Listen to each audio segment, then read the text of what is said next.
Hey,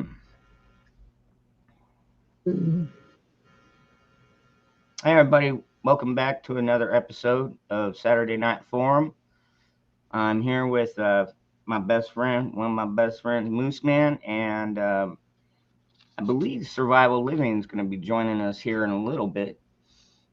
But yeah, I thought we'd just come on here and talk about some of the newer topics that are coming out. Normally we stick around Second Amendment stuff, which there's no lack of nowadays.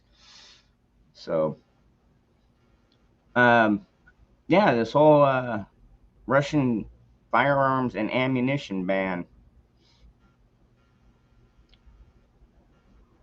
That's what I wanted to discuss quite a bit tonight, as to what brought this on, what's actually happening, and what it means. I don't know how many viewers we got in here yet, but Yeah, well, we see it says 6. We got Joe in here. We got 12B in here. We got my brother P Dubs. So we could give it a few minutes. P Dubs, yeah, Did you I ain't just did you happen to hear the Biden statement where he said that Taliban and ISIS are enemies? I don't know. I have not been no, able. because I haven't gone back like and I checked. said, I'm one of these guys that garbage in, garbage out. So I don't try and listen to garbage in, so I don't put garbage out. um, Nicole double triple D. it's crazy. Sub all reliable. she changed her She changed her name just because I gave her a little fun about it. Oh, I figured she would have gone with double D, but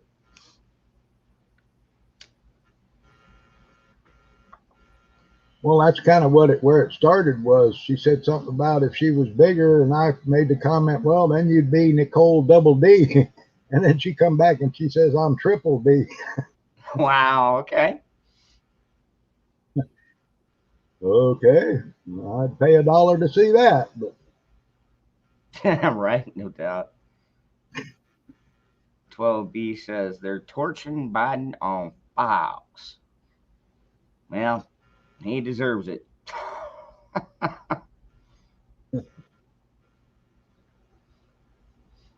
That's another. Oh man, what he's trying to get the ATF to do is absolutely stunning,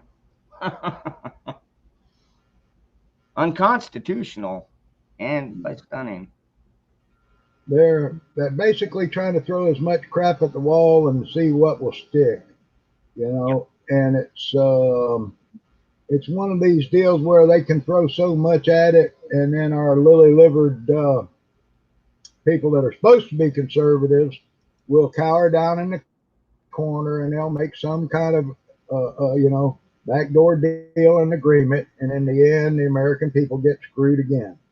Way it works, and that's what we're getting tired of seeing.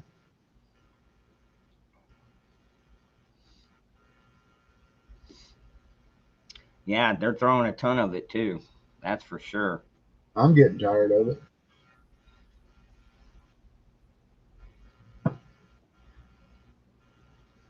I mean, you got congressmen fighting back.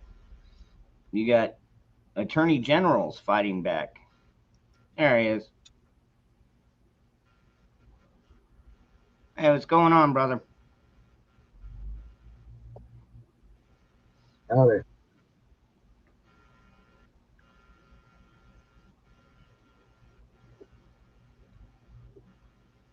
Can you hear us?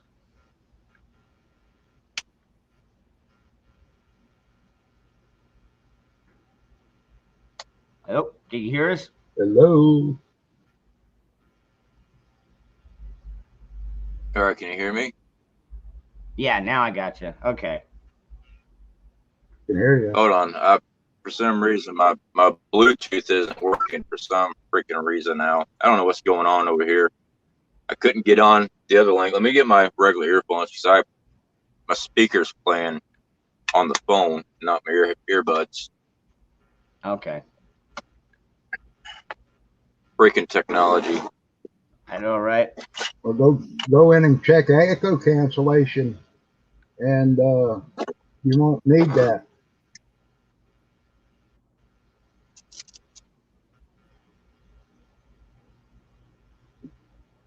Well, that's why I carry so much other crap, right? Right.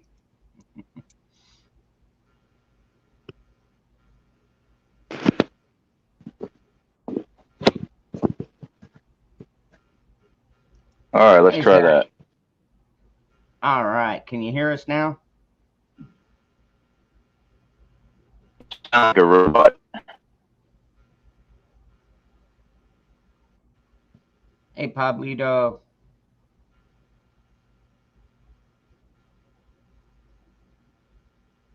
Hey, Are we Terry. still roboting there? Or? No, I can hear you now. Okay, cool. So we're just waiting to get a few more people in here. We were going to discuss, I don't know if you heard about the Biden administration banning Russian firearms and ammunition. I heard Biden administration. That was it. You cut out. They're banning firearms and ammunition from Russia. Yep. Russian imports.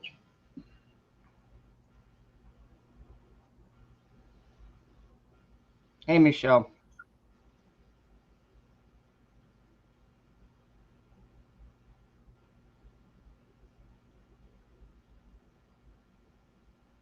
Pablito, you know they got a ton of them, bro.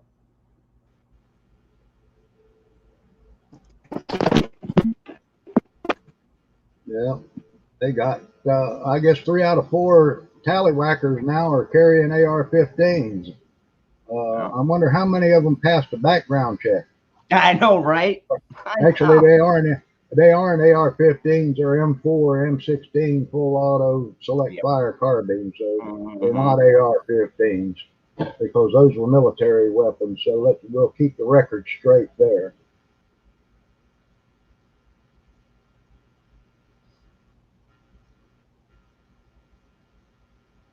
Hey, Jeremy, good to see you, brother. Oh, crap. We lost him. This internet, our internets are being really wonky tonight, and it's been happening all over the country for some reason.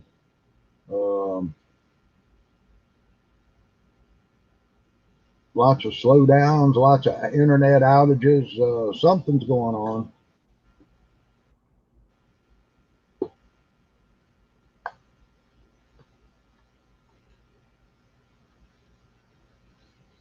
When it was cheap steel. Cost as much as brass. Hey, Zach. Hey, Jeremy. Hey, John, Meter, Jet. What's up, Mayhem? Good to see you, man. My buddy Zach. Salute, Zach. Hey, Jet. Good to see you. Sorry, guys. I don't know what's going on. All I hear is eep, up, eep. Something's on my end is messed up. All right, brother. Maybe it's just the internet signal. It's all right. We could try another time.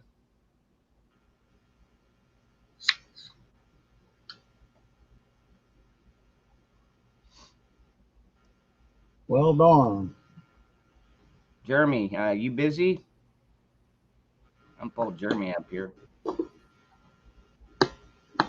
It could be too. It could be on StreamYard's end. If we load it up, then it slows StreamYard down. That's a high bandwidth use program we use. We got to find something better. Yeah, that does suck, Tennessee Tactical. All right, got you, Jeremy.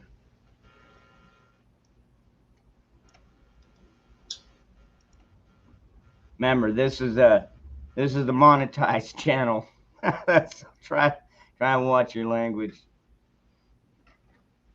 Right.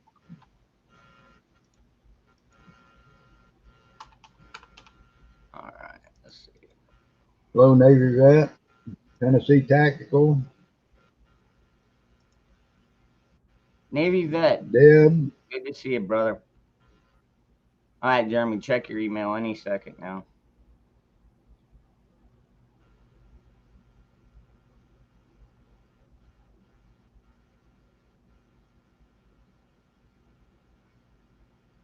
Yeah, over reliable. That was something that I mentioned in a podcast. That I mean, we left all these devices, all these MRAPs and air helicopters and stuff, Yeah, and how many $1 million worth of equipment did we leave over there? 90 billion, something like that. Something It like was that. Like 800 billion, I think is what it it was. was way up there, but Yeah. all right. Normally, when we leave an area and we leave vehicles, we disable them completely. We either blow them up or put a charge on the engine that melts through what they call it, a phosphorus charge, something like that. But it's like we didn't do that in this case, so why don't we Military go back? protocol. And I said, why don't we go Military back? protocol dictates this before the enemy shows up. You're supposed to, if you're being captured, you're supposed to destroy your gun. And military protocol dictates that if the enemy's overrunning, they are supposed to destroy all that stuff. And I can't figure out why some general hasn't sent in a squadron of A-10s loaded to the max and start just destroying all those helicopters on the pad and shooting all the abandoned bases where the Taliban are. They should go in there and start destroying that, because now it makes the Taliban the 5th largest armed army in the world. Mm-hmm. Yep. With only 80,000. Yeah, I knew it was. But by now they probably got half of those armored Humvees hidden in Oh, yeah. basements and stuff, or in caves in their case. They're hidden in caves.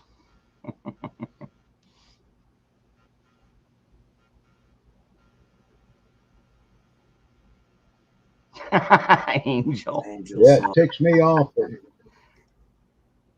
Couldn't It hurt. ticks me off at all the equipment we left, and Americans have to go through fighting for our own right to own firearms with the Second Amendment that's written in stone, basically. Yep. It's just like I said earlier.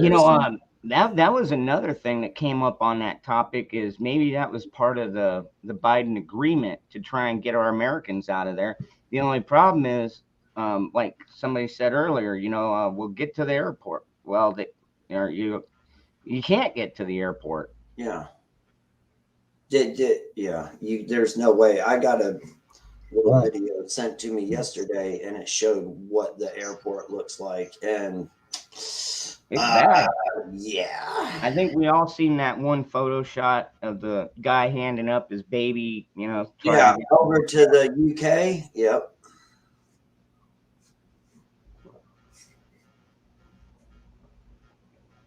Yeah.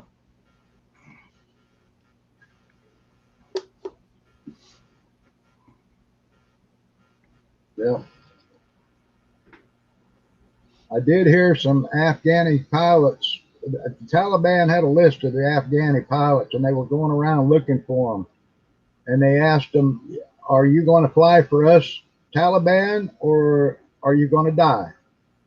I did hear some Afghani pilots escaped with some of the helicopters. Don't know where they went to, but they were able to escape. But they're tracking all the pilots down under threat of death. You either fly or you die, sort of scenario. So, but you're not going to hear that stuff on the news. You're not hearing anything on the news. Nope. You're not hearing one damn word of this on the news. Nope, they're gonna. At least gonna- my local news isn't having one damn word of it on there.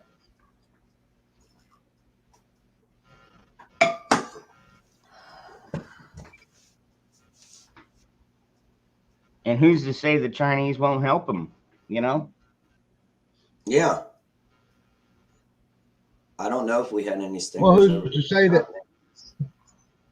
Who's to say that they didn't make a deal with China to sell them our stuff to get the technology we left behind? That's the key right there. Is the technology. The technology.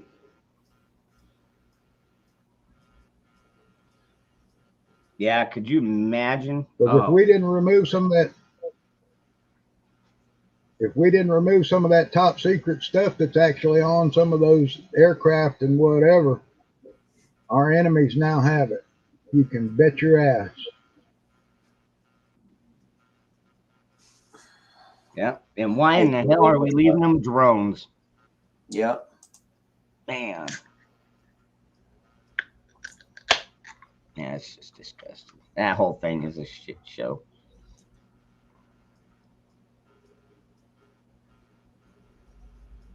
Oh, that whole thing with the destroying their crops, they've been doing that all year. Trust me, I know. Mm-hmm. I know all about that, dude. Trust me. Matter of fact, I think I've been ranting on that past couple weeks, haven't I, y'all? About inflation, running out of this, running out of that. Can't get this in, can't get that in. After you've subbed it 6 times. Yeah, I remember that Tennessee Tactical. Yeah, when they were doing their nighttime op. Yeah. Yeah, they blew that up. Yep. Yep. So Exactly anyway. right, Terry. That's what I've been saying. They should have had all that stuff booby trapped, rigged, whatever. Yep. To blow up in case a base is overrun.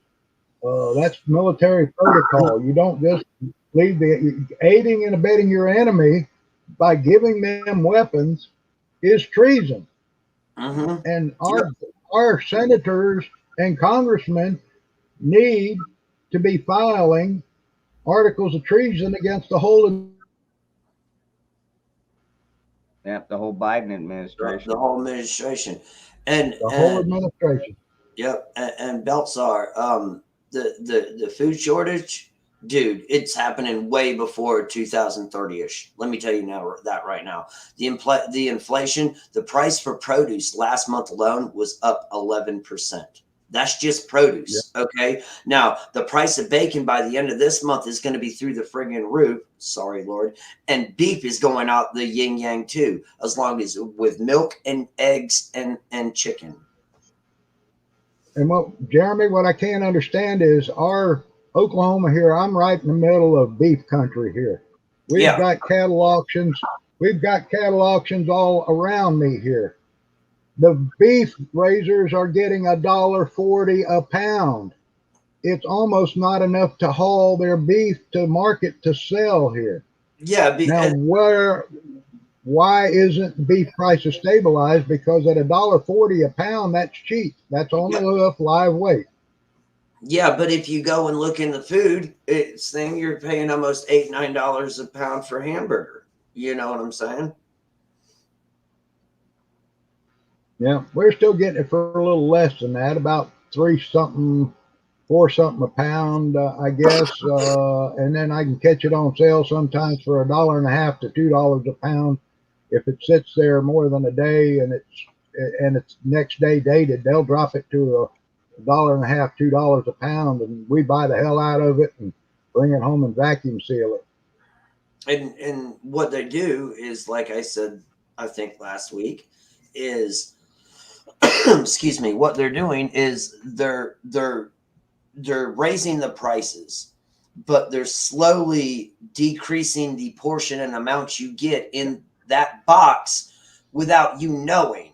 So let's say your box of Rice Krispies, all right, so let's say you're getting 28 ounces, all right, and let's say you're paying $3.50 for 28 ounces. Well, over time, what they're getting ready to start do is they're adding fillers to that Rice Krispies.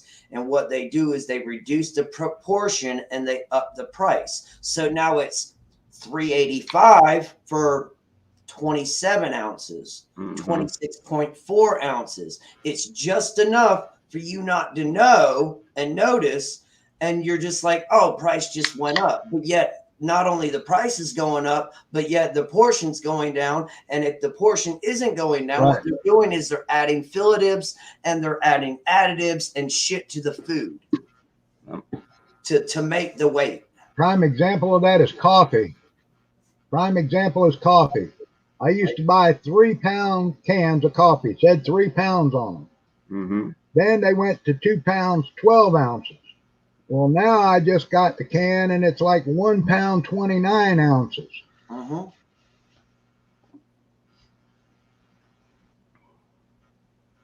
Why is he buying up farmland? Why do you think? To genetically modify food. If you genetically modify seeds, that means that you have a copyright on that seed. Say you go out and you buy that seed and you start growing it in your garden.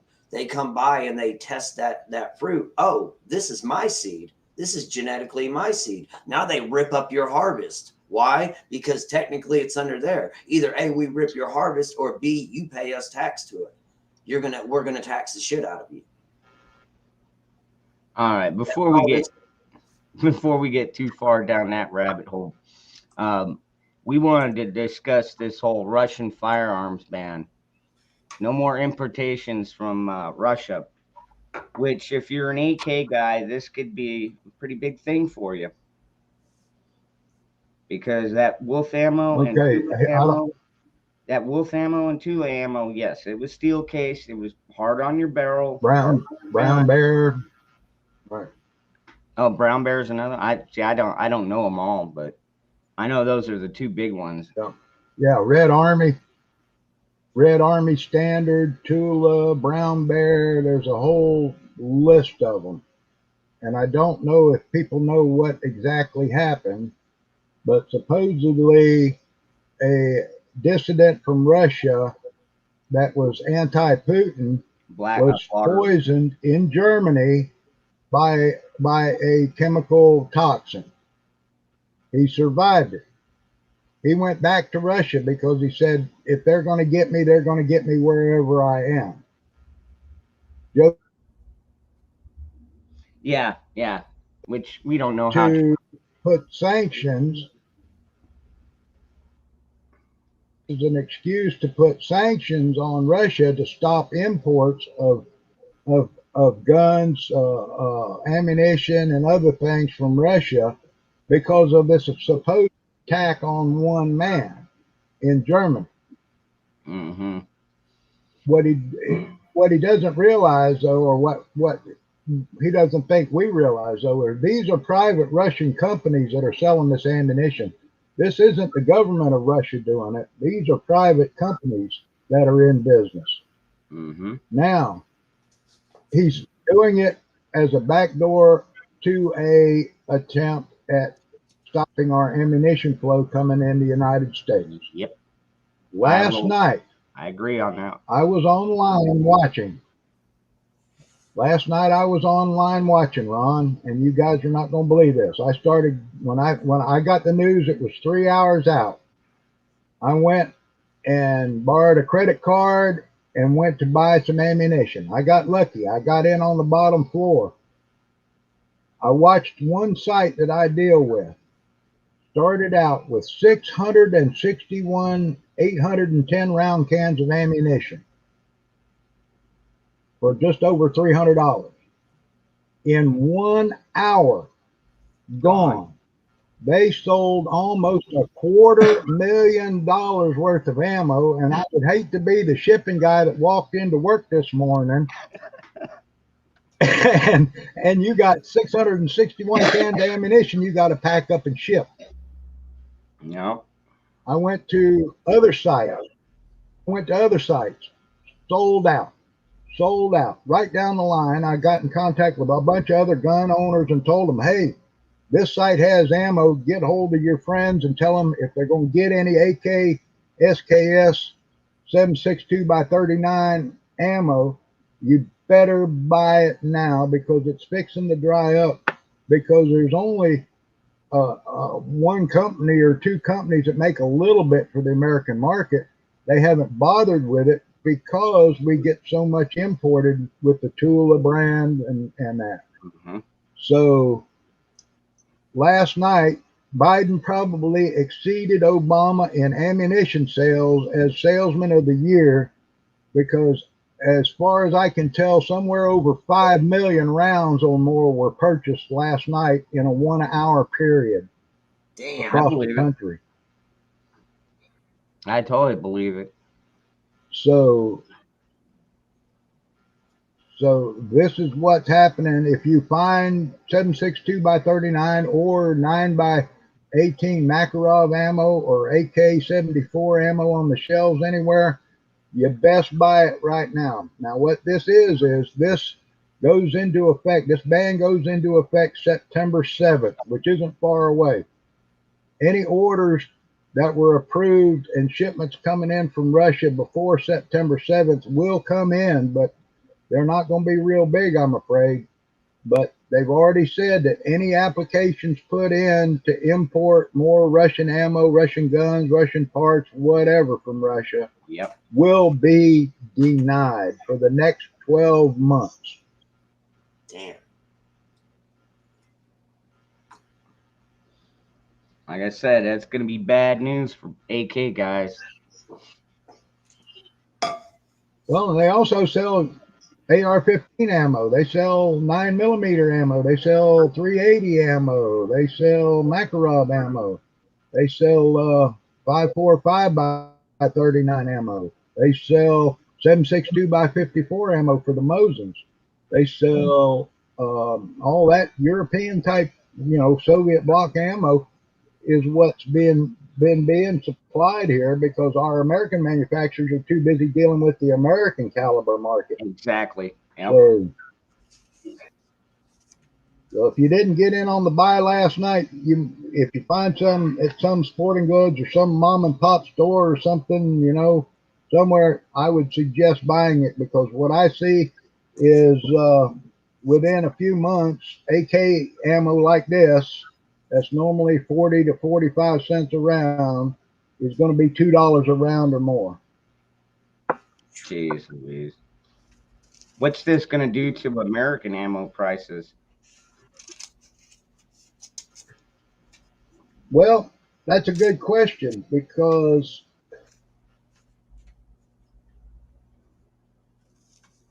it might do a little bit more on the 5.56 223 market. I don't foresee it doing much.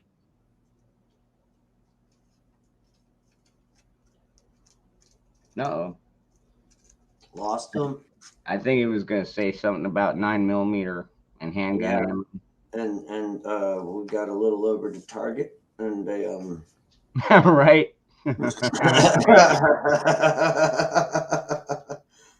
All right, can you hear us, Moose? Losing my connection. There you go. That's better. Yeah. I'll kill the camera so it gives me a little more bandwidth on my audio, but we just don't know what the hell's going to happen. But anytime you start getting shortages of ammo and stuff like that, it does drive the price up again. Like I said, again.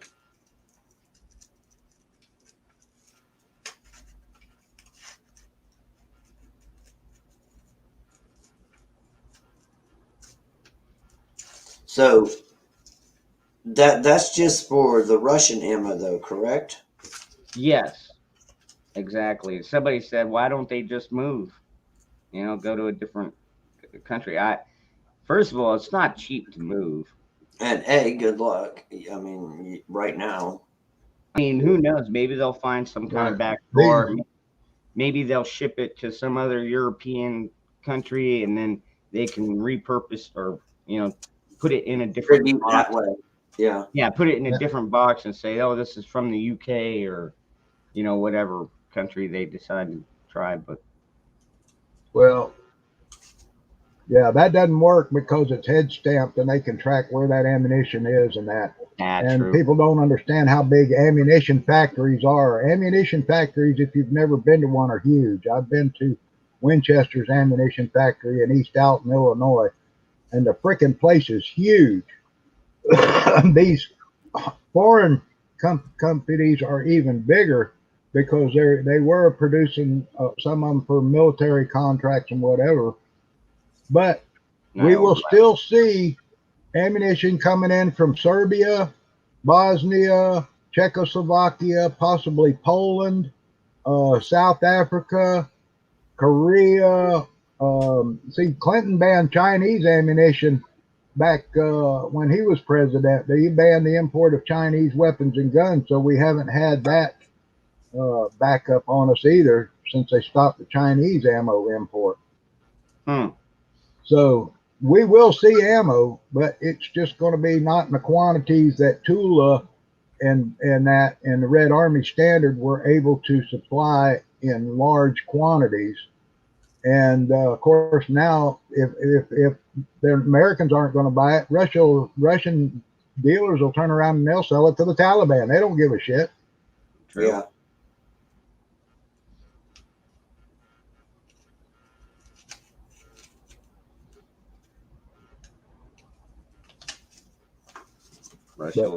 We know it's another attack on our Second Amendment, guys. Yep. That's all it is. It's an attack on our Second Amendment. That's exactly what it is. Back door. Yep. Well, then just like with think about the money though. It's just like what they're doing with the ATF, though, man. Think of the money the government's losing now, though, on import duty taxes.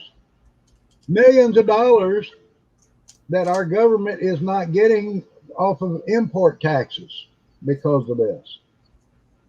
And they think that it's going to hurt Russia. Oh, and the other thing we can't do now is we can't sell any more radioactive materials to Russia.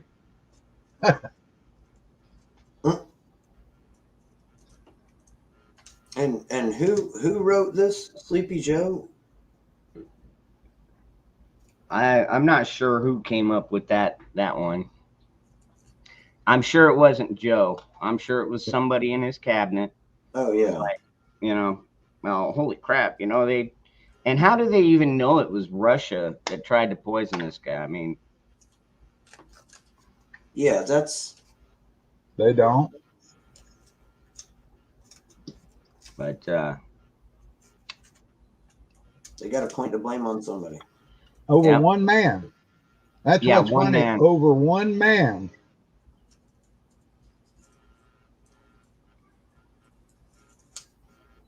Yeah, they definitely have to point the blame on somebody. Yeah, I like it when people point out the hypocrisy about, Biden leaving all the military weapons and equipment. And yet, he left, I don't know how many dozens, thousands of ARs over there for these Taliban. And yet over here, they're trying to outlaw even a basic semi-auto rifle. You know what I mean? Oh, yeah. Oh, yeah.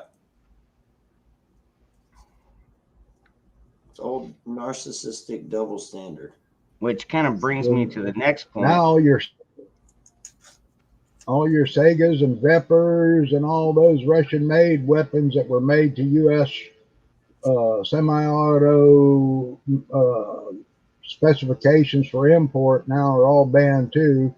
And I'm sure so will be parts, scopes, stocks, any parts and stuff like that. You can just forget that we're not going to be seeing now for the next 12 months or longer. And I'm expecting longer. I'm thinking this is just until something really changes. This is just the beginning, right? Yeah. Mm-hmm. Yeah. Well, at least it's good to see that some of our congressmen and even some of our state attorney generals are pushing back against these ATF regulations. Yeah.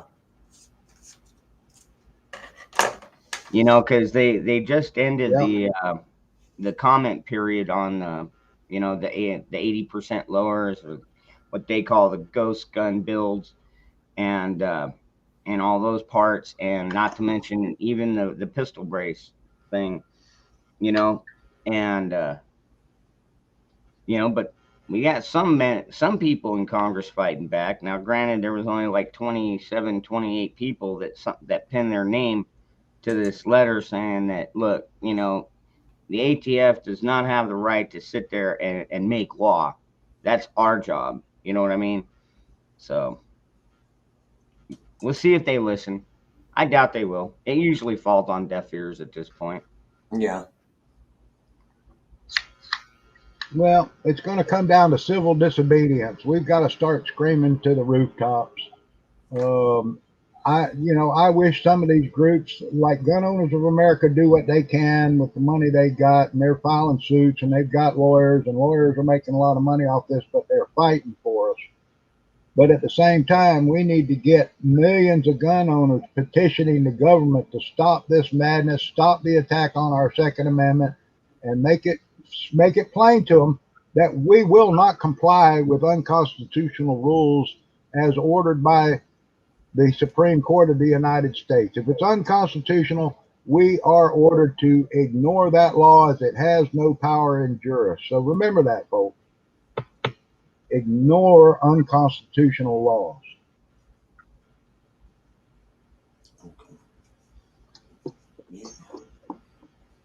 Well, I agree. Well, I mean, that was another thing that I was looking up earlier. Apparently, 20 GOP state attorney generals are pushing back on Biden's gun regulations. Let me see if I can pull this up. Hopefully, this doesn't bump anybody out. But let me pull this link up. So, and on an update on that rare breed trigger situation, the lawyer for rare breed triggers sent a letter to the ATF, basically giving them the Zach salute, and told them, no, we're going to fight this because we can prove that you're wrong. And now they've discovered that ATF never even tested the rare breed trigger before they deemed it a machine gun. Oh. So yeah, and so evidence is coming out that somebody decided it was a machine gun because it shoots so fast because of being a forced reset trigger.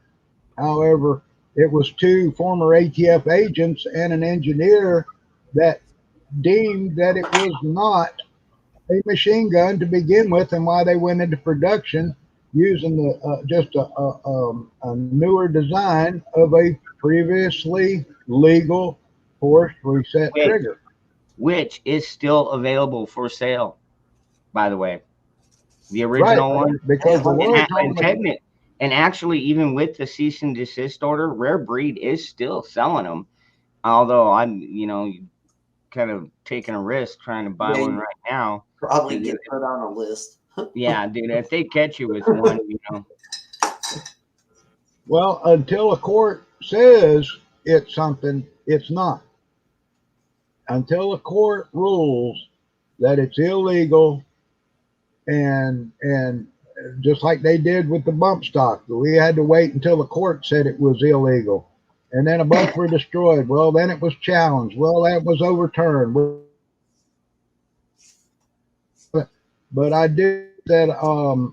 We had a guy over here at our shooting range shooting with a bump stock, and the sheriffs came and checked it out to see what he was shooting because he got phoned in machine gun fire over there. And the sheriffs didn't do nothing. They said, have a nice day. It was a bump stock. So our sheriffs here are not enforcing any stupid federal laws. So my hat's off to Sheriff Terry Parks here in Choctaw County, Oklahoma. He is standing up for our Constitution. Good. And we're seeing a lot of states that are doing it. Missouri, backwoods, Arizona, West Virginia. I mean, the list goes on and on, but we need more like 50 states pushing back against this crap. Yeah. Yeah. But yeah, that was amazing to me though last night to watch how fast ammunition moved in this country with just one order coming down, and it's like, everybody says, you got to get it now or you ain't gonna get it. So that was just, I'm still in shock watching, because we were sitting there doing the countdown as to betting as to when they were going to run out of ammunition, and it was gone in an hour. Damn. Just from one site. Just Yep. one site.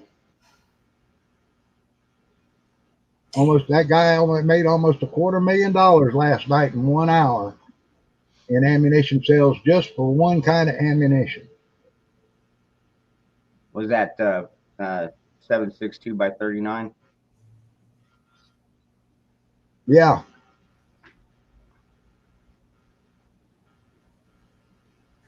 I actually got lucky. I didn't buy the Tula stuff. What I bought, I found was reloadable, brass case, made in I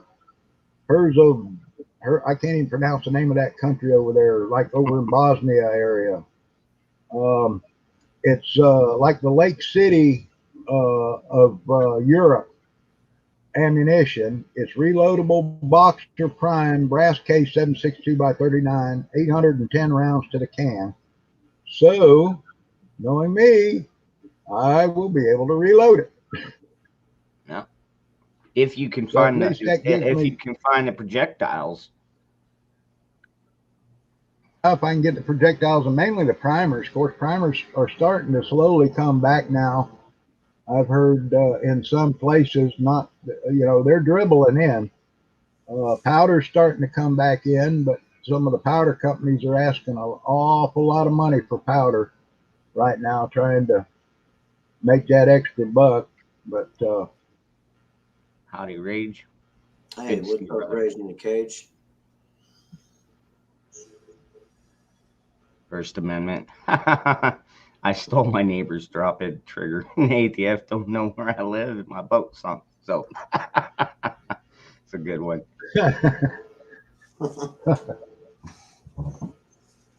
I lost my boat in a gun accident. I know, right? That's another funny one. Yeah. Yeah. No. None of my guns will be at the bottom of the lake and nowhere else. They're going to be ready to use. I've decided I'm making a stand. I am not taking it anymore. It's just I'm like I not. told I'm you in this my home, morning. minding my own business. It's just like I told y'all this morning about my situation with my work. I'm taking a stand. I don't give a rat's. Yeah. I'm taking a stand. I don't care. Nope. Here you go. Here's my keys. Good luck with you. Bye.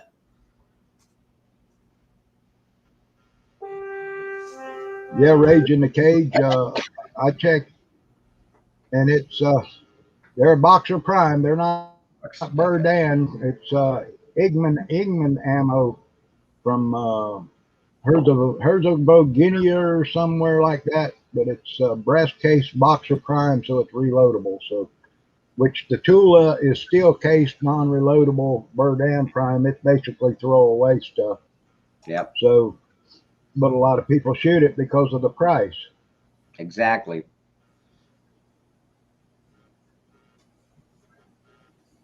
So another reason to be a prepper. Yep, learn Be how a to reload prepper. your own ammo. I'm Dr. Prepper. Be a prepper. I'm Dr. Prepper. Yeah. No, actually, I'm a homestead.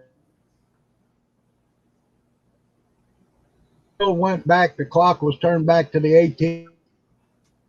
I'm gonna be here on the ranch, on the farm, living the good life.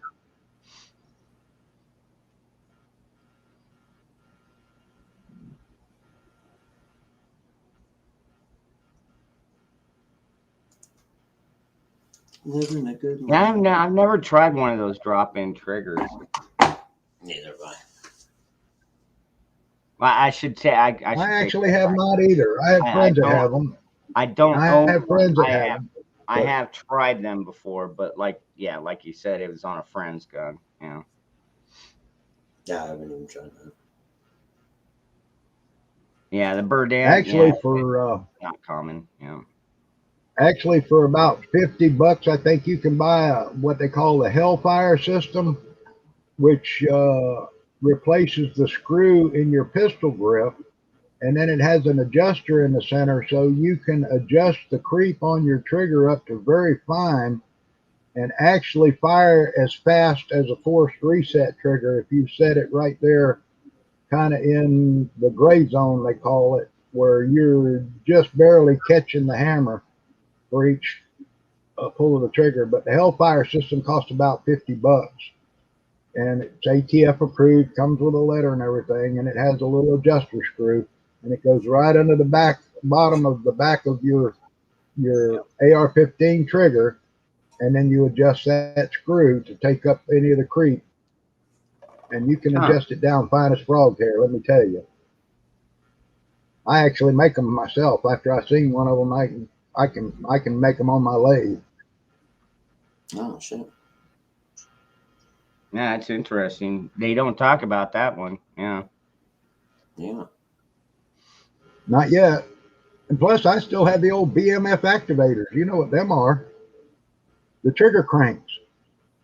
Oh. They went inside your trigger and they thumb screwed down, and they've got a crank, and they got a little arm that sticks out, and you crank it and go boop, boop, boop, boop, boop, boop, boop, boop. I've got several of those. They were $25 and come with the ATF approved letter, and I've had them since, God, the 60s or 70s, I guess, when they come out. Wow. I still got them. Hell yeah. Sweet.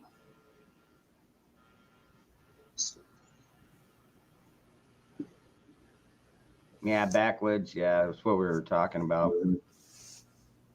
Yeah. And you know, another thing we were talking about last night was, I mean, you lose accuracy when you start shooting that fast.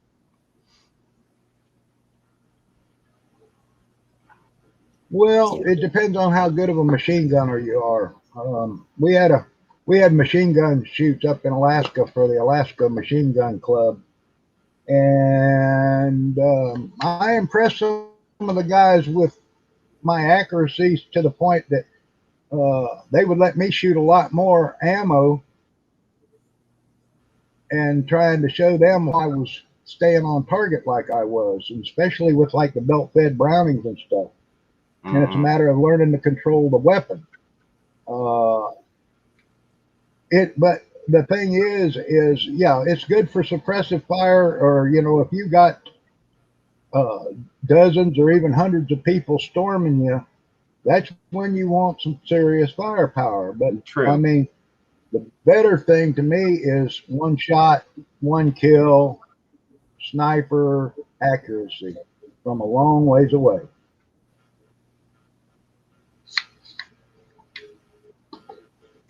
Yeah, I like accuracy over speed.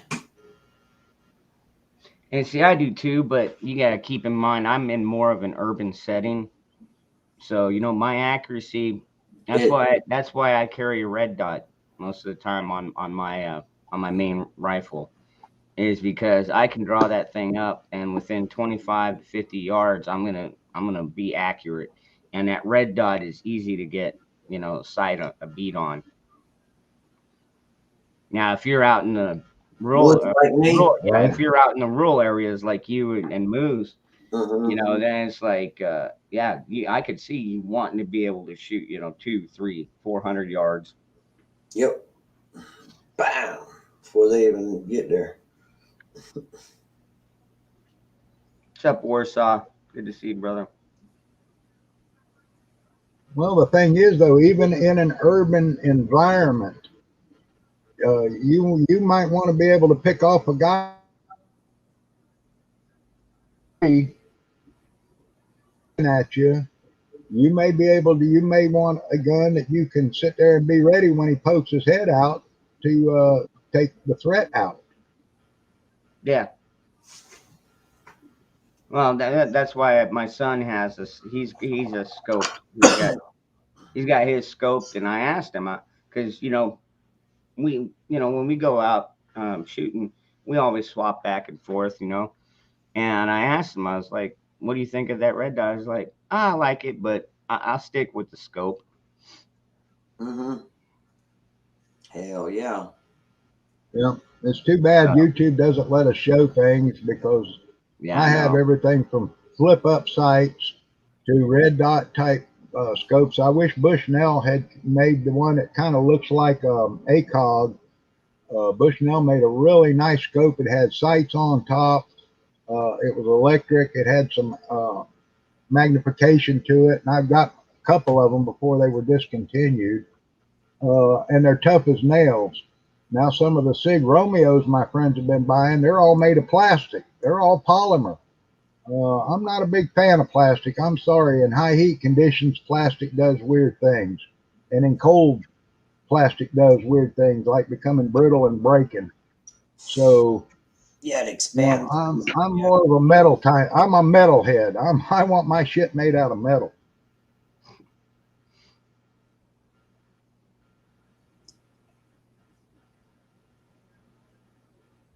But you know, some of Yeah, my rifles have scopes, regular scopes. Some of them have night vision scopes. You have to be prepared. And I still say for everybody, if Nicole, you changed if it you again to DD.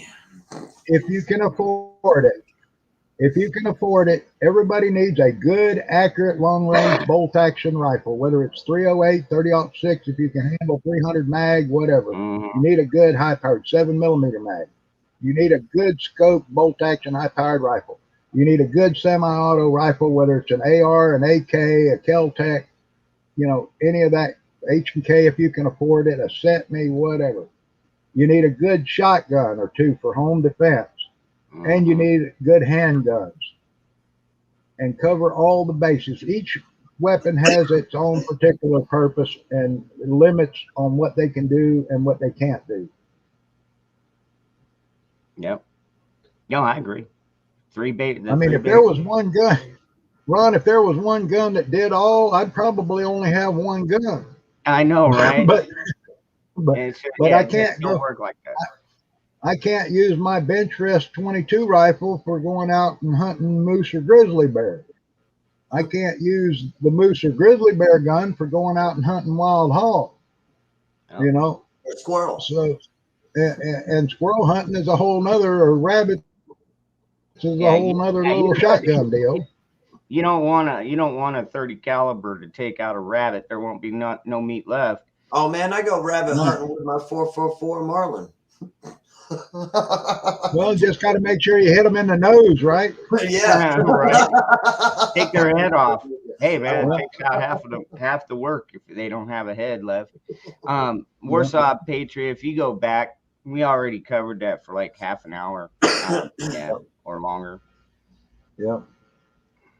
There will be ammo coming in, folks, but I mean, as far as the tool of Russian cheaper stuff, not for the next year. There might be a little get in before September 7th when this executive order goes into effect. And it was an executive order by the Biden administration Yep. to the Department of State or whatever that's handling imports um, to the United States as far as military type air weapons, weapons of mass destruction, etc.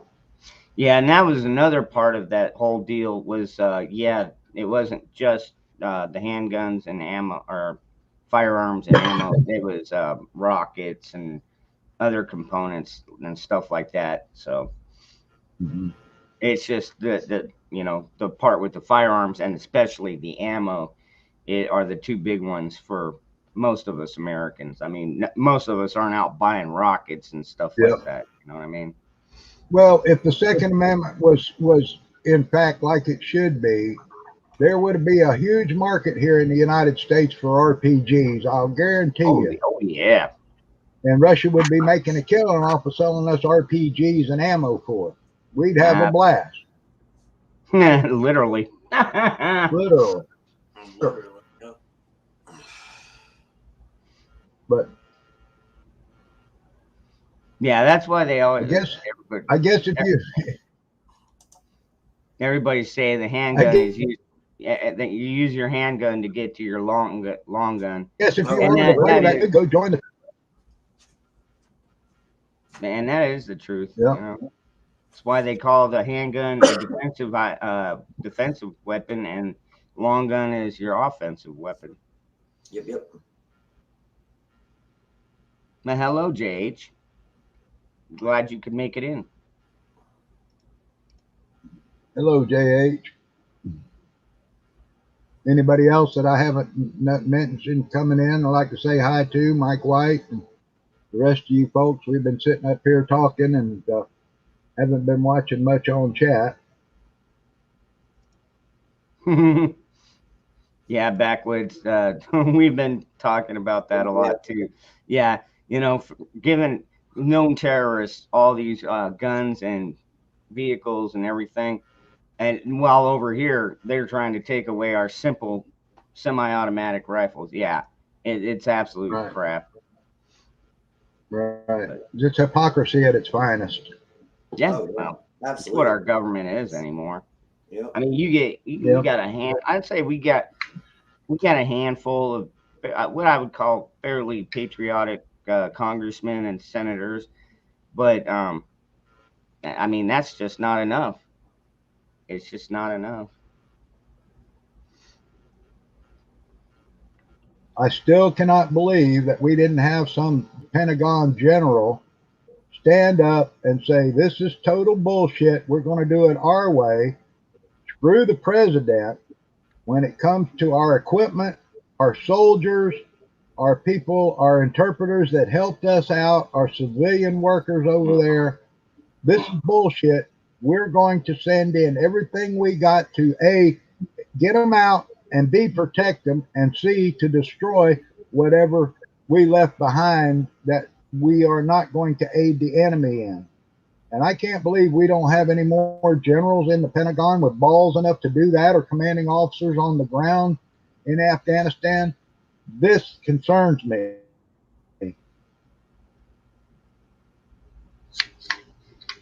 But it also gives me hope that they'd never go against the American citizen who's their family and friends either. So it's a double-edged sword. Yeah. Damn it. Talia, I don't usually have the crowd or the panel as full on this one. That's more for the after dark, where we can get into the disagreements and we can talk about a little bit more controversial things. On this channel, I try and keep it within YouTube guidelines because I mean, I could still reach out It's to monetized. people. I mean, I could still reach out to people. Yeah, and plus monetization helps. But yeah, so Yeah, we'll so save donate that lots for of money. Well, donate lots of money to Dangerous Freedom here to keep his channel up and going. So we got a good place to go in our night channels and stuff. Hit that like and subscribe button if you haven't already. Yep, and make And sure let's you keep ring this that thing going. notification bell. Yep, make Let's sure you keep ring this that going as a notification slap in bell. the face and try and at least have our free speech platforms as much as we can within their silly ass boundaries. I love you too, Zach. Love you too, Zach. Oh yeah, no kidding. We always love Zach.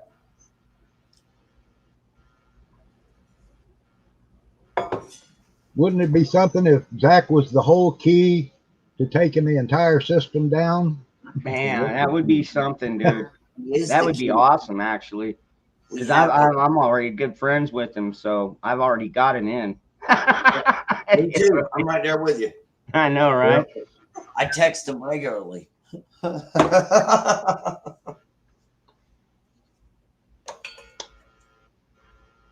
If I had Zach down here, I could build him special equipment for like his chair and stuff. Oh. So I got a question for y'all. And I don't know if this was just a misspeak or if this was just something that, I mean, I didn't actually hear the clip of this, but I heard that Biden came out and said that ISIS and the Taliban are enemies. Yet when the Taliban were taking over, they were releasing ISIS prisoners as they went along. So I'm a little confused on that. did he really make that statement, or did he misspeak? I'm sure they're going to say, "Oh, he misspoke," and I'm sure that all the mainstream media is probably taking that clip down by this point. I have no idea. I honestly do not know. I went fishing and Hello, Daniel. Bro Bear, good to see you, brother. And what else did I do today? Oh, I worked on a model. So that's what I'm doing. Oh, and I read my Bible today too. That's right. So, Jeremy, are you going to be able to draw unemployment? I'm not closed yet. I just don't know. We're not shut down or closed yet. And he's not an hourly worker either. I'm not hourly. I'm salary. So I mean, okay, I'm getting paid no matter what. Well, as long as you're working, because I know you got to make house payments on that new house payment for the next 20 years. That kind of sucks. Yeah, my first payment isn't until October 1st, so I still have a little bit of time. But I mean, I don't do anything. Like I said, I'm out here in the middle of the woods anyway, so I don't go anywhere. So I don't waste anything. I shop well and prep well to not have to go far into town to get food and stuff. So, I mean, and like I said this morning, I've been preparing for this and prepping for this since last year when all of this crap started. So if anything happens, I'll just go with my stepdad with his company and do landscaping. And they already know about my situation too. So they've been waiting for me on a year and a half for the restaurant industry to collapse anyway. So. Wow. Yep. Oh, and something else I was talking earlier to Dangerous Freedom about, to dispel a rumor about deer being infected with COVID. I talked to my local game warden here, and he kind of gave me the biggest face palm. He gave me the biggest face palm. He said, I told him, I said, there's an internet rumor going around that the deer are infected with COVID and we're not going to be able to hunt them. And he gave me the biggest face palm I've ever seen. And I said, I'm just asking because I don't believe it, but I'm asking somebody in the know. And he said, no such thing is happening here in Oklahoma. He worked with the biologist. He said it would be impossible to test the deer anyway because they'd have to catch them. And the only thing they could do if they were going to do a study like that would have to wait till the hunters killed the deer and brought them to a check station to actually try and test them. But as far as he knew, deer were immune to COVID-19 and SARS viruses. So he said he said wherever that's coming from, he said he would class it in the untrue category, that somebody's made up some BS somewhere, basically. So it was nice to have the game warden tell me that just to verify, because they're the guys on the front line here. Yeah. But that's just kind of ridiculous, don't you think? Yeah. That's real ridiculous. See, and that's a bad thing, though. Somebody puts out something like that, and people, like I tell Topspin, they gobble up BS like it's filet mignon, and the next thing it's spread all over, and you can't tell the people that they've just eaten BS. Well, that's the problem, too, Moose Man. Or some of these people are so damn brainwashed and too friggin' stupid and don't have the common sense, you know what I mean, to look up and do the research when they hear something like that, and they're just automatically going to go with it. And then it's like younger when you were a kid and you used to play that game called Telephone. Remember that? And one person would tell somebody at the beginning of the line. By the time we got to the end of the freaking line, the story, was so far freaking fetched that you didn't know what, you know what I mean? Exactly. I mean, it changes from person to person, and just, one word or one letter left out of something too can change the whole meaning. Yeah, exactly. That's what I'm saying. So I mean, some of these people are too, I hate to say it, they're too friggin' stupid, and they're grown adults. And and the funny thing that I think about it is a lot of these people went to college, and I'm a high school dropout, and I've got more common sense and freaking know better than these people that make way more money than me and went to these Mac Daddy colleges, and they probably wear Velcro at home. Yeah, well, I always call college people educated idiots because most of them can't change the oil in their car or change a friggin' tire. Yeah. They can't change a tire, right? They can't. They wouldn't know how to stop a leak in their plumbing, or shut the water off because they just don't know how to do anything other than what little bit of book learning they were brainwashed in. And you brought up a good point. These people are so brainwashed and stupid, they don't know they're brainwashed and stupid. Yeah, they don't know. Instead of hearing something and going, hey, man, that doesn't kind of make sense, and asking a question or doing a research, they just say, hey, guess what? Yeah. Well, there was a little story here. I guess there was an advertisement down in Florida looking for lemon pickers. Had to be legal residents or legal aliens with green cards or whatever to apply. And this woman went and put in her application, and she had several college degrees. And when they interviewed her, they said, we see you have all this education. What experience do you have in picking lemons? She said, I voted for Obama twice. I voted for Biden, and I voted for Hillary Clinton. And they gave her the job.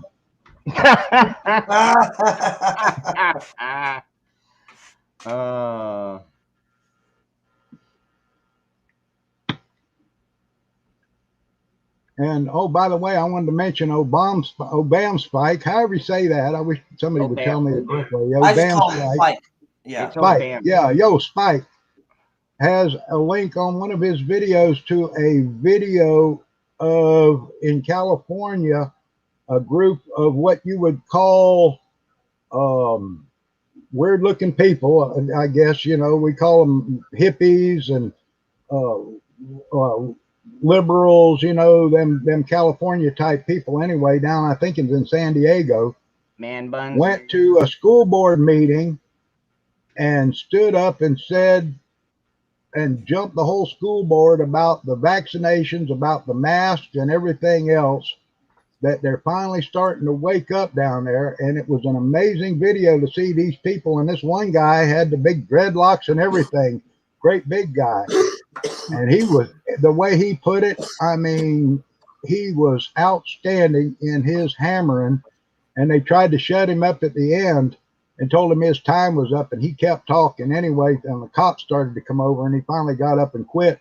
But he pulled up a copy of the Nuremberg Code and slapped it down on their desk and told them, here it is. You people are violating a worldwide Nuremberg Code law by trying to force us to take vaccinations and all this stuff. And the whole place erupted. And there was like 120 of these people are finally starting to say, we've had enough.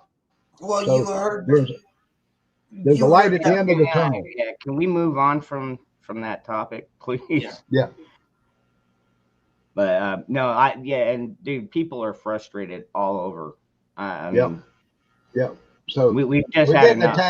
We're getting attacked by our Second Amendments, our First Amendment rights, our freedom rights, and all that. And we've just got to stand strong, people, and just say enough is enough is enough. We hold the power. We do. They don't. What's up, Aaron? Good to see you. You saw that video? I haven't seen that. I'll have to look. Hey, Aaron, glad to see you made it, brother.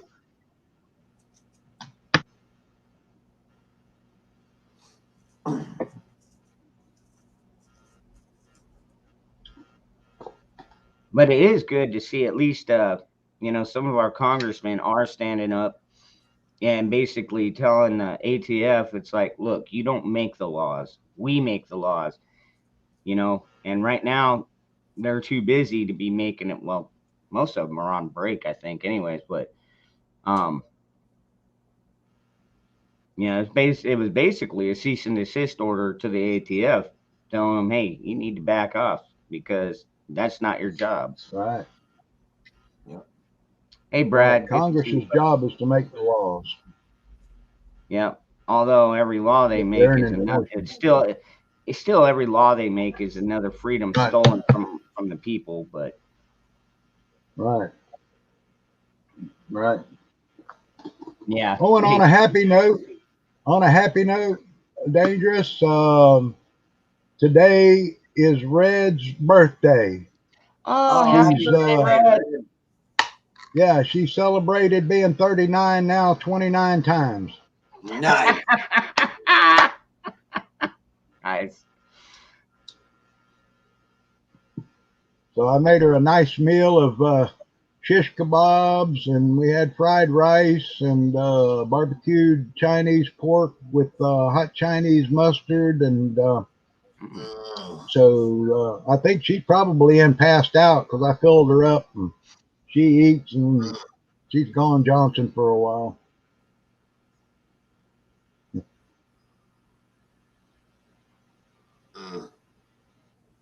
Mustard.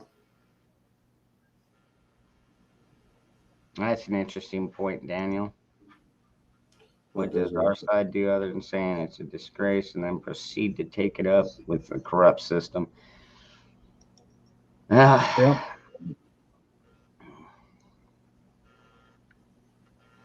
Well, they're trying to wear us down, people. We just cannot let them wear us down. Don't let them wear us down.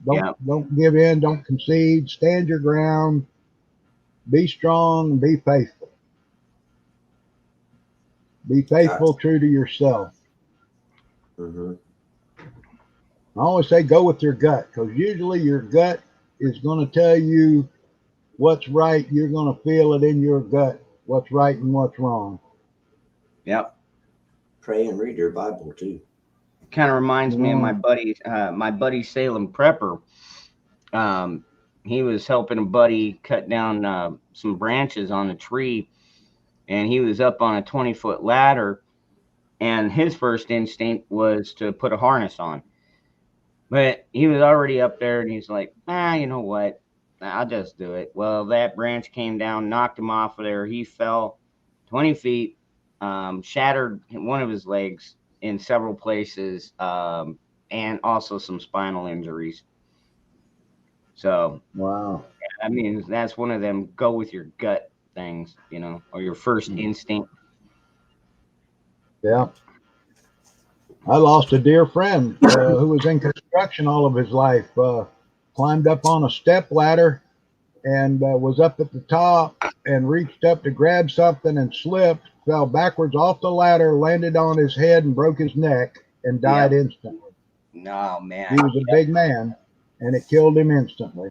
So yeah, always be safe out there. Go with your gut and look at something before you do something. If you're going to cut a tree, make sure you damn sure know which way to fall, or you've got a place to run to get around it. Or in his case, they had the harness. If he would have put that harness on, he would be okay.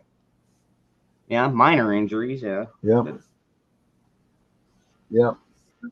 Yeah, that's a Southern thing. We used to stand back when somebody'd say, "Here, hold my beer and watch this." It's like, yeah. That's funny. Somebody get ready to call 911. Yeah, around where my area is. Hey, y'all, watch this. That's what it is. Hey, y'all, watch this. Classic.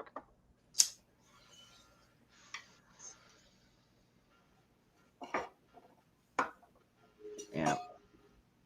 Hold my beer. Da-da-da. Excuse me. I've been binge watching this show.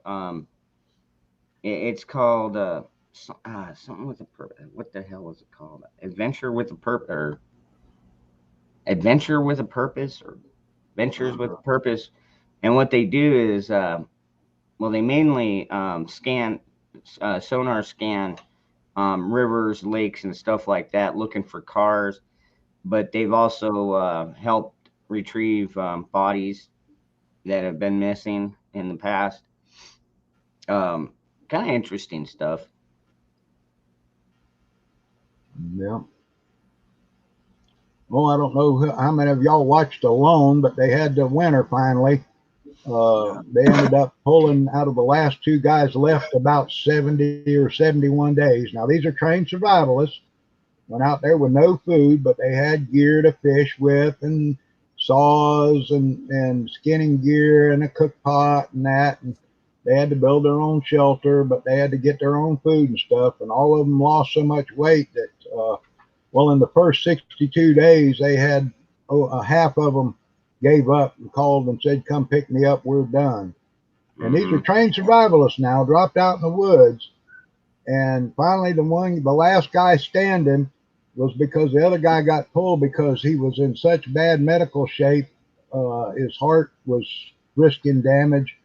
And so the other guy that won, he had lost 30% of his body weight. And he was the only one that had killed a deer, and had been getting some rabbits. He got a few fish, but he was having trouble with fishers coming in and taking his rabbits out of the snares, and he was basically kind of starving. And but anyway, he won $500,000, but it only took 71 days. So that's something to think about, you trained survivalists out there. These guys knew what plants to eat. One guy tried eating tree bark, basically, well, what's under tree bark, and it made him sick as hell. And next day they pulled him out. So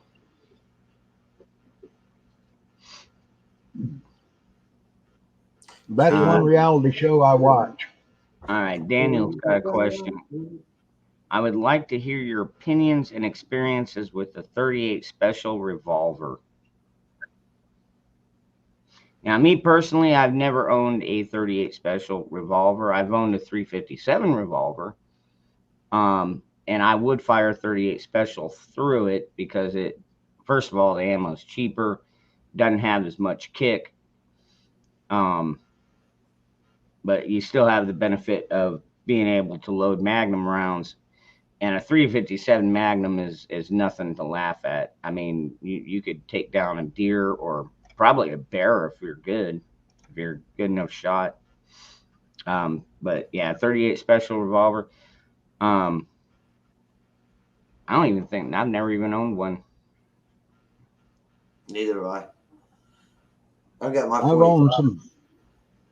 I've owned some 38 Specials. I prefer the 357 Magnum for the dual cartridge capability.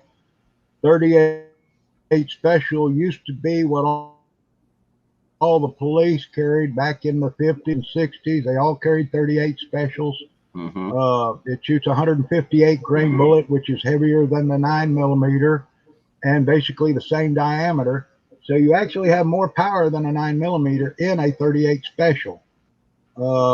It's a good close range defense cartridge, believe it or not. Target ammo used to be very cheap for the stuff. I mean, a few dollars a box would get you a box of target ammo, wad cutters for shooting paper, and you could still buy, a soft point ammo for it for defense purposes. So, yeah, there's nothing wrong with a 38 Special. Ammo's not real prevalent right now in that category. Because more people are running 9mm, 40s, 5s, and that. Some 357s, some 10mm and stuff.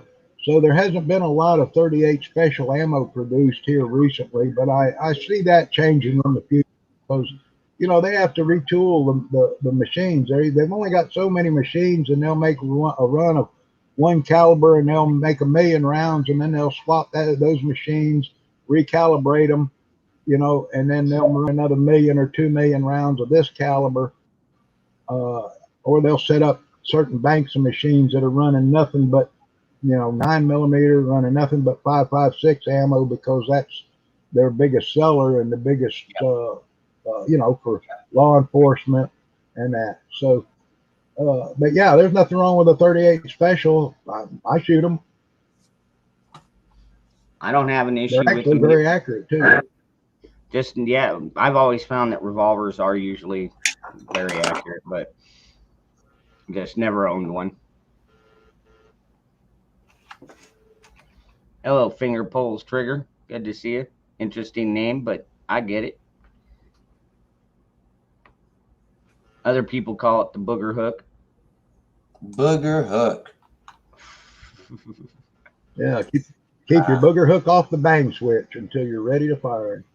Booger hook off the bang switch. I like that.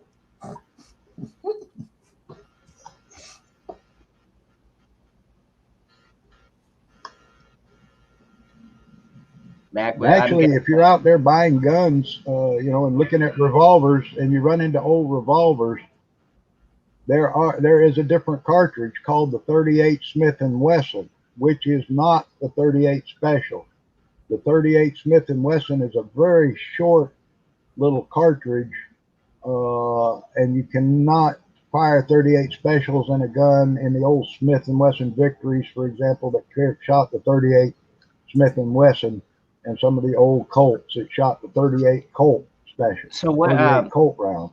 So you make sure the gun is marked 38 Special if you're buying a 38 Special or 357 Magnum. I was gonna ask you about that, Moose. That just brought it up.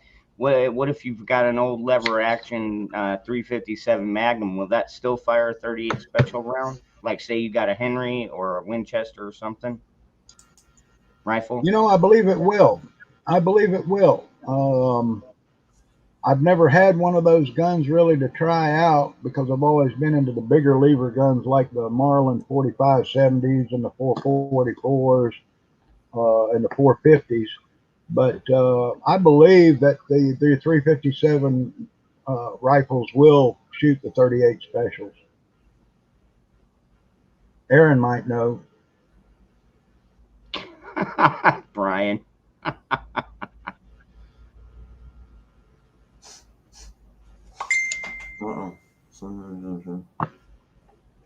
Why would they ban handguns in Greenland? Don't y'all have dangerous animals over there? I don't know. Why would any country ban any weapon? I mean, we heard about what happened. The day after Taliban took over Kabul, they were going around and confiscating weapons from the citizenry. I heard about it. Said you're under our protection now. Yeah, right. Exactly. Yeah, don't worry, we'll keep you safe. Now, this is only a known terrorist organization. And they're like, oh, don't worry, we'll keep you safe. We got you if you're a Christian, or unless you're gay, or unless you do something that we say you shouldn't. One of their first mission statements they posted out was girls are no longer allowed to get education. They're not allowed to work. They have to wear a burqa, full burqa, not the hijab thing. They have to wear a full burqa now. And if they're caught painting their nails, they'll cut their fingers off. And the other thing they're not mentioning is they mutilate their women so they can't have pleasure from sex. Yep. Which is, where's the UN human rights on stuff like this? But they're mostly peaceful. Oh, they're friendly though. Yeah. They're mostly friendly. Yeah, finger pulls trigger. Yeah, we gone over that. By the way, in Australia, my friends down there still have handguns, believe it or not. They had to go get a license and they are allowed and they reload and everything. And they are actually better shots than the police because the government doesn't supply the police with enough ammo to even train with. Yeah. So most of them, when the cops come to their range, because they have to shoot on a shooting range, and my buddy that works there doing targets and stuff, and he recycles lead and that, he says these cops can't shoot worth of crap because they don't give them enough ammo to practice. So they all kind of get laughed off the shooting range because these guys there that are licensed and have handguns or they're practicing all the time are much better shots than the police are. So, and we see that a lot even in America here, and the police are granted all the ammo they need to practice. Actually, not.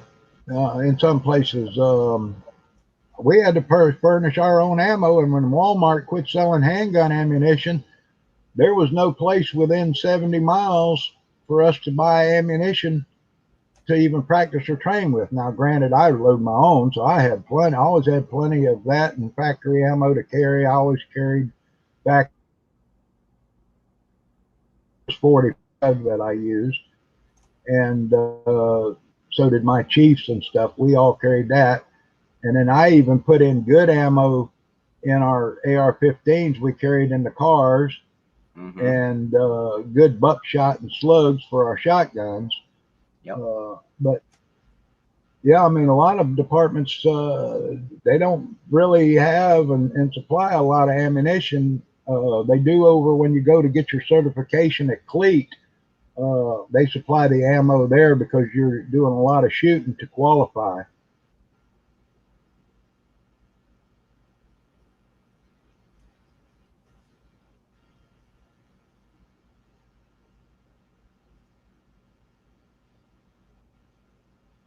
Oh, I don't know, Brad Young. I'm not really Yeah, sure they what are. countries are doing the lockdowns right now. I heard. Oh, Okay, yeah. I heard. Now this is what I heard. That Denmark is going to be the first country that is lifting restrictions on everything. I want to say starting September 1st or October 1st, one of those two. Well, they finally are getting it.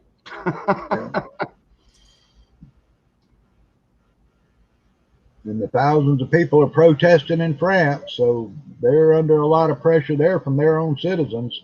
Mm-hmm.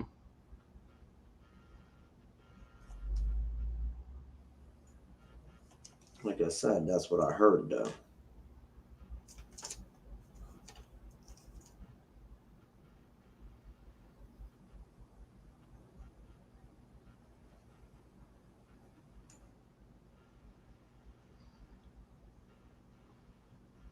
What time is it? 10:30. Like, Well, improved U-shape AK-47 barrel. Yeah. Oh, I saw one this morning. I was watching a buddy of mine, and I guess if you go into like the Fox News outlet, there is a picture of these ISIS or Taliban fighters in our, our military, our U.S. military gear, and they're holding up the ISIS flag, just like the picture we got from Iwo Jima. And Oh, really? Yeah, they did it to mock us, absolutely. But yeah. Let me see if I can pull it up. Give me a second here. Yeah, finger pulls the trigger. What took y'all Texans so long? Us Okies have already been constitutional carry. Hi, hi.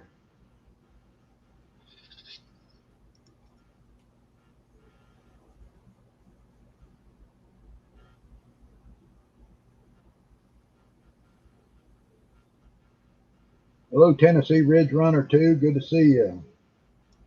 Oh, is Tennessee up here? What's up?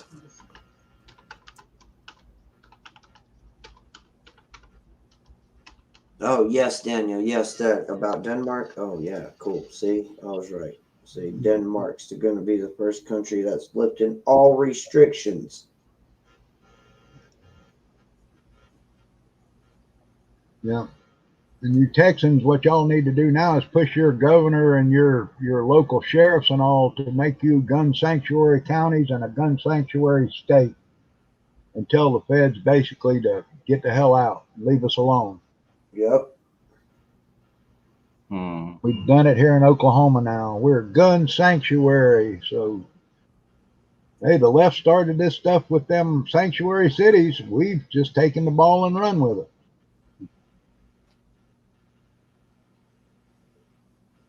Yeah, don't, and it's like I said earlier too. They don't like it when you use their own shit against them. Or sorry, their own stuff against them. They do not like that. you know. Yeah.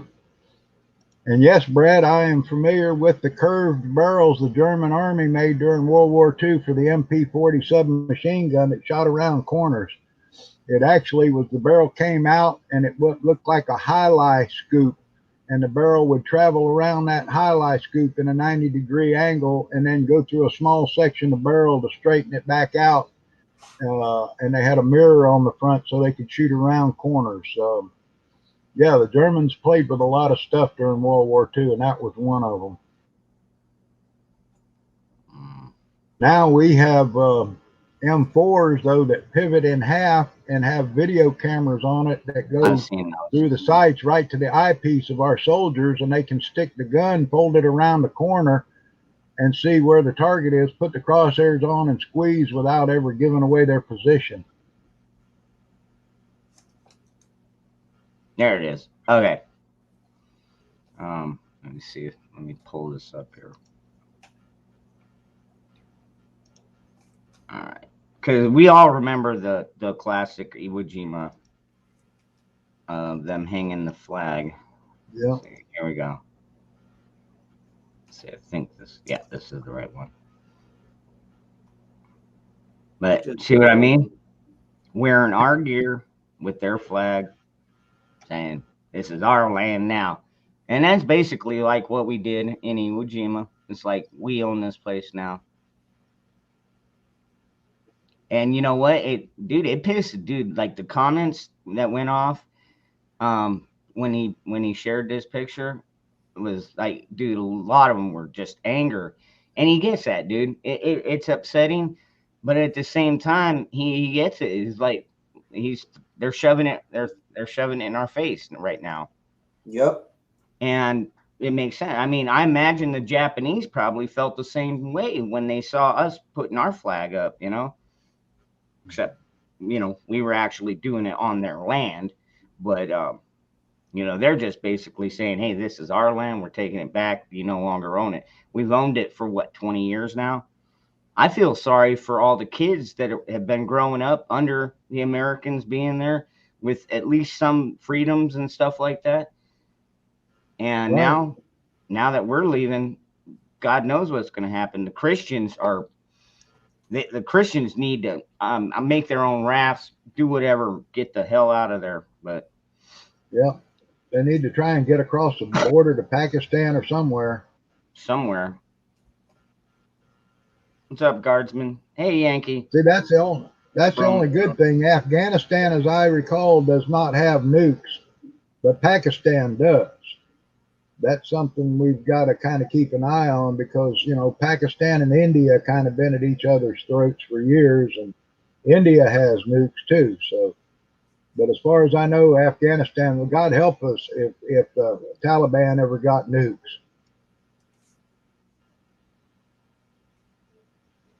Mm-hmm.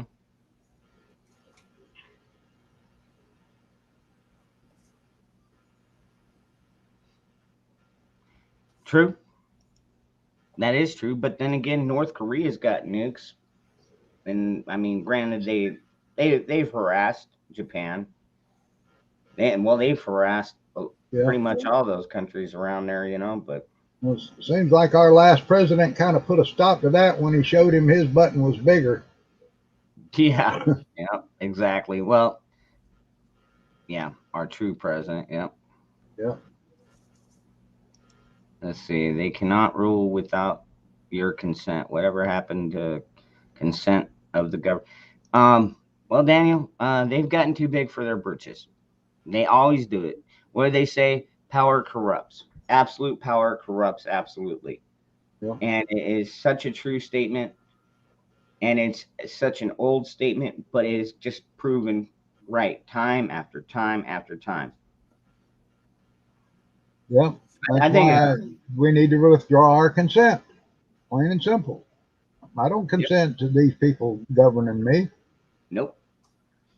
And now it's gotten to the point where even states, you know, the state leadership, DeSantis, even down here in Arizona, our Governor Ducey is standing up saying, no, we don't consent to that. You know, and, you know, 20 GOP attorney generals are pushing back against Biden's gun regulations from the ATF, and they're saying no, that's crap. You can't do that, and we're not gonna force it. Just like you were talking about Moose earlier when you said that one guy was out there with the bump stock. The cop showed up, the sheriff showed up, and was like, "Oh, well, whatever, go ahead, keep firing, assholes." Yeah. I mean, I heard it here and I thought, who the hell's got a machine gun over there at the shooting range? And but you could tell it was pretty fast shooting, and then I heard the call go out on the scanner, and they went over and got in their cars and left. So, yeah, and that's the thing down here. When I go to an open range. It's not go in there and pay and then wait to fire and then have your ceasefire. Yeah, everybody just shoots wherever you can. We shoot safely, but dude, like I go out there, man, I hear machine gun fire. I mean, I don't know what caliber.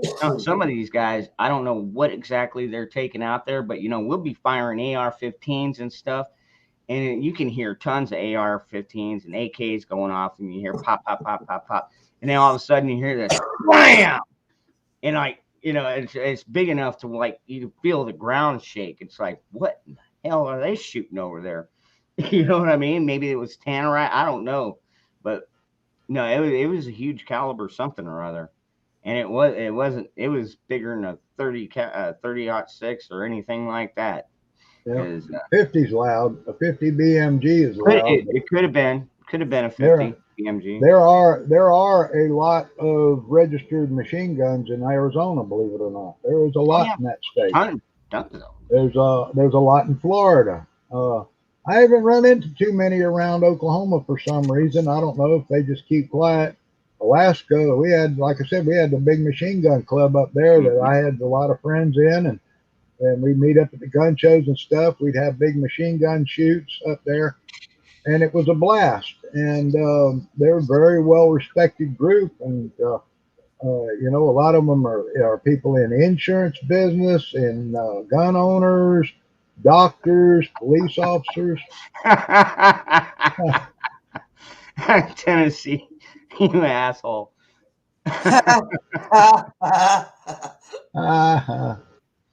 No, they don't. But I don't need them. I'm not that short.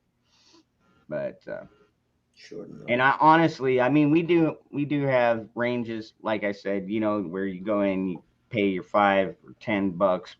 And what they do is they take the old wire spools, the big wooden ones that they roll the telephone. You mean coffee table? The electrical wires, the big ones.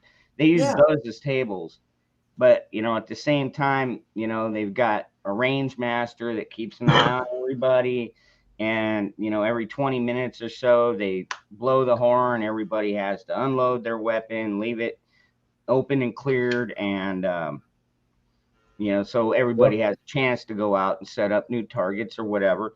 I get that. It's just kind of annoying because well, first of all, there's a lot of things I find annoying about it. But when I go to the open range, I mean, hell, and pull up close enough, I could shoot right out of the back of my vehicle. You know what I mean? Just open up the hatch and, I got all my ammo right there. I don't have to carry any of my ammo anywhere. Just keep it all right there in the vehicle along with my guns. And not to mention the fact I like steel targets. I put steel targets out because I like that instant gratification when you hit it. Oh, good. Yeah. A.V. Long shot himself the other day with his shotgun.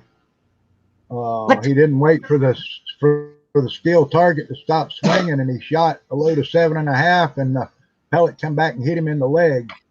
Ouch. Yeah. I saw that guy get a 50 caliber right, almost hit him in the ear. That had a 50 cal ricochet. Now that's one you don't want to play with. Video.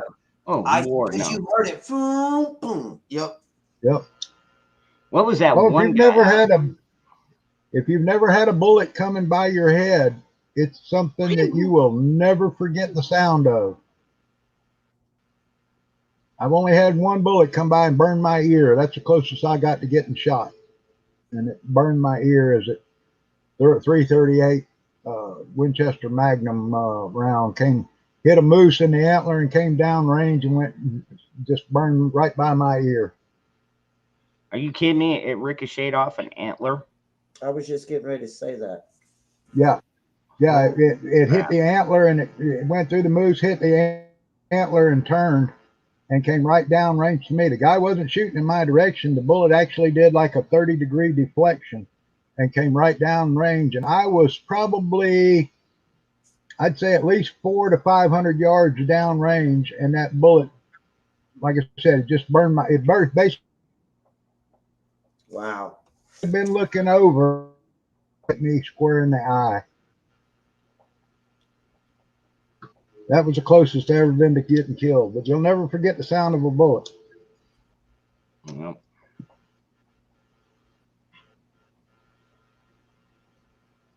Closest I ever been was one time in the darkness. There were a couple of drunken rednecks out there shooting their 22, and they were flying fairly close. I mean, like I said, it was dark. They couldn't see us, but they were just shooting wildly. You know, and like I said, it was a 22 long rifle. Would have hurt. Could have killed me. Could have killed any of us, but yeah, that crack. Yeah. Yep. I've actually been shot before in dove fields hunting dove when a low flying dove would come in and the guy, 50, 60 yards away levels down on that dove and dust your ass with a load of 7.5 or 8s.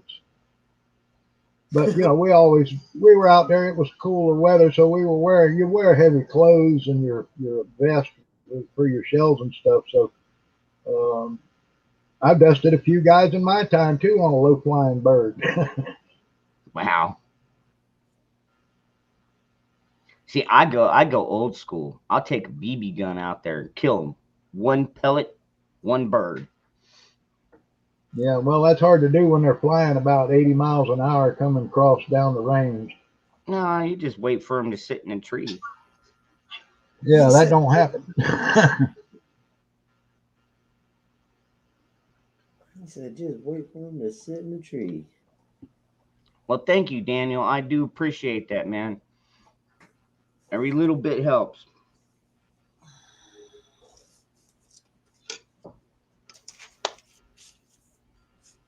You shot an old-timey 50 caliber black saddle rifle.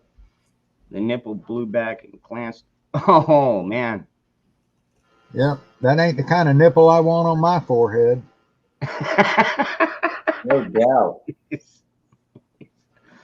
Oh, man. Thanks, I'll be here all night. You actually have some of those, don't you, Moose? Some Yeah. Yeah, I've got 45, I've got the 50, I've got the 58 caliber, and then I've got the 69 caliber Harper's Ferry that shoots the big ball about the size of a 12 gauge slug. Wow. Damn.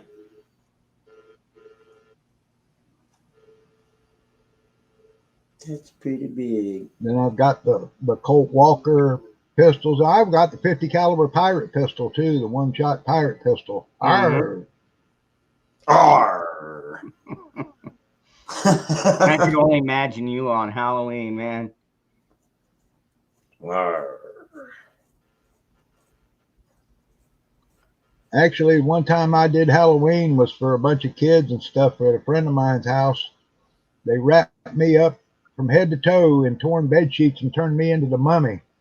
Cool. And I had a little string to control the door, and I sat at the table, motionless like a dummy, with the candy on the table.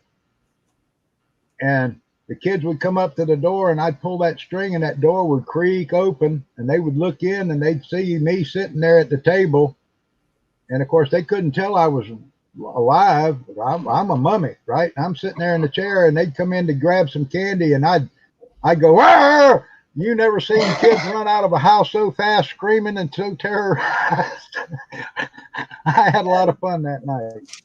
Oh, man, that is funny.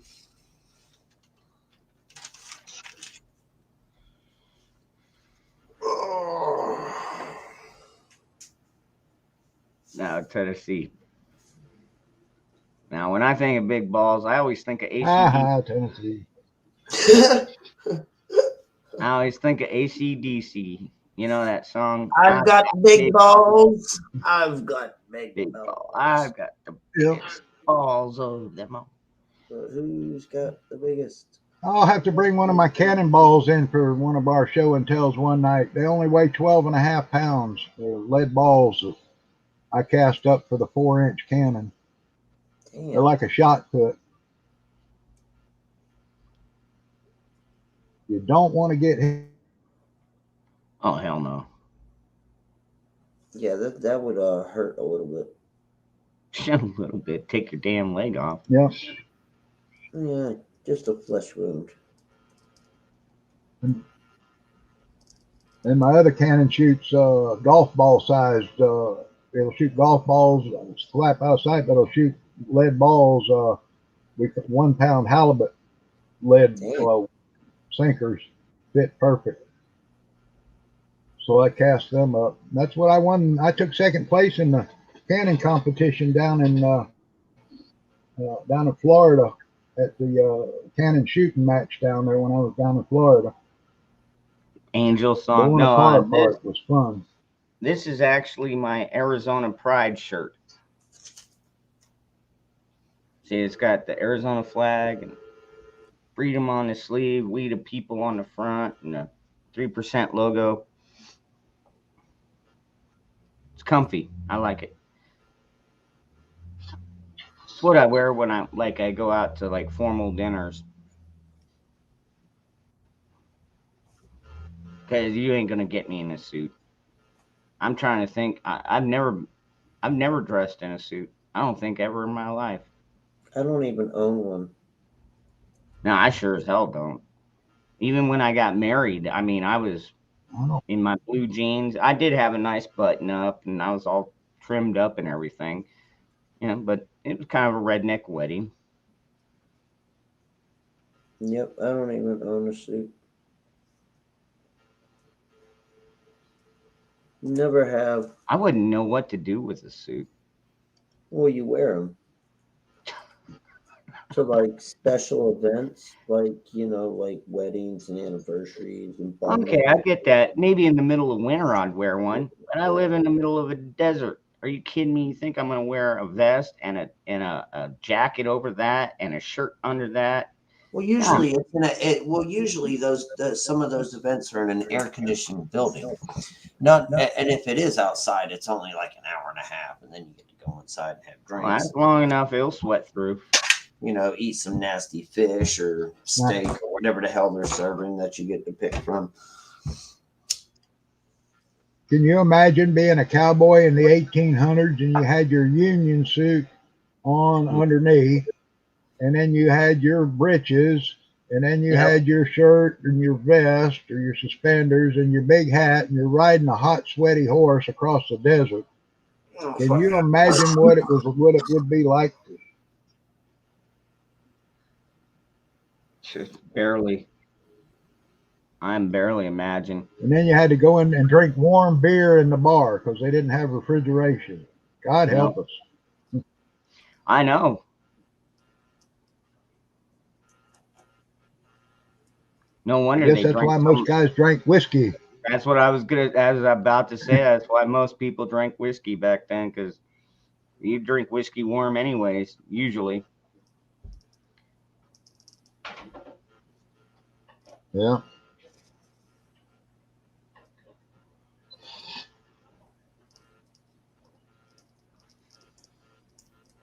That's when we were tough. Yeah, our society. Finger pulls trigger.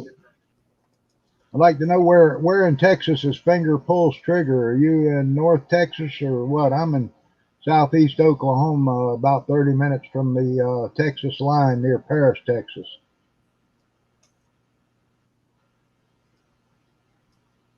I'm always looking for fellow patriots who like to shoot and coordinate and stuff. And if they need to learn reloading or stuff, I'm always happy to teach people reloading. And No, not very often, Yankee. I'm sure they probably bathed probably once whenever they got to a new town and had a dime to go into a barber shop or a bathhouse. yeah, it was either that or park for the night by a stream and jump in and hope the banditos didn't catch you with your pants down. Yeah.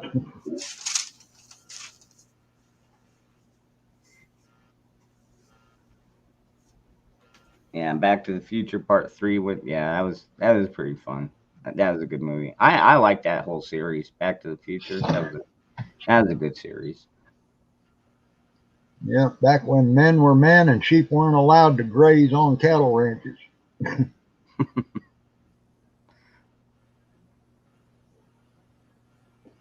The sheep were scared. No, that's only in Afghanistan. Oh, too soon. Oh boy. All right, guys. Well, we are coming up on the 2-hour mark, which is normally about where I like to cut these out at. I think we had a pretty good conversation tonight. I think we covered most of the topics that we wanted to. Some of the topics that hopefully I won't get any kind of trouble for, because we did keep it pretty clean. So. Yep. I was a good boy. Yep, we all Fair were. use information that's all out there on the internet. This is true. This is true. But man, you try and do it on a live stream, and you get knocked out for it. They don't like that. No, they don't like the truth. And not to mention, an hour and a half and 2 hours, people can go back and rewatch it and fairly easily. So yeah.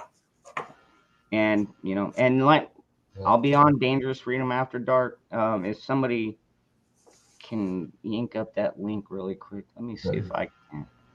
Oh shoot, I don't have. This is San Antonio. Okay. I've got so many windows open right now. South. San Antonio. Well, you're pretty far south. It's a shame. Tennessee, you were bad. Yeah, you were always bad, Tennessee. Where's my damn score? All right, there it is. Selling out of tampons because there's too many pussies in America. I'm sitting here tracing out stencils for airbrushing. I did flames. Oh, cool. I like flames. Yeah, well, there you go. That's better. Flames. There we go. Yeah. I got stencils, so now I got to take that and transfer it onto a... Thank you, John. I thought it was a pretty good show, too. All right, everybody. Look for me, Dangerous Freedom After Dark. I'll be live probably in, let's see, maybe about an hour. I'll probably go on a little bit earlier tonight. I'll be on eventually. I need to go work on this model, but I'll be on eventually. I need to start selling some of my artwork so I can make some money.